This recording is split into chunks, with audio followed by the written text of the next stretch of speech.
डोडा ज़िला के बालाई इलाकों में एक बार फिर से शदीद बर्फबारी व बारिशों का सिलसिला शुरू हुआ है, जिसके नतीजे में मामूलात ज़िंदगी मुतासर हुई है। ताज़ा इतलात के मुताबिक भद्रवा, भलेसा, गुंदोर, ठाठरी, डोडा, बांजुआ दीगर मुज़ाफ़ात में गुज़श्ता शब से जारी बारिशों व बर्फबारी के बाद इस वक्त भी ये सिलसिला जारी है, जिसके नतीजे में मुतअद्दिद देहात में पानी, बिजली व दीगर निज़ाम मुतासर हुआ है।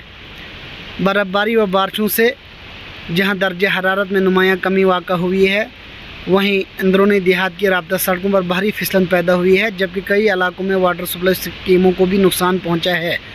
इधर इंतज़ामिया ने लोगों से अपील की है कि वो ख़राब मौसम के दौरान पहाड़ी इलाकों का रुख करने से एहतियात करें और किसी भी एमरजेंसी के दौरान नज़दीकी पुलिस चौकियों व ज़िला व मकामी इंतज़ामिया की जानिब से जारी हेल्प लाइन नंबरात पर रब्ता करने की अपील की है। डोडा भलेसा से कश्मीर रोज़नामा के लिए इश्तियाक मलिक।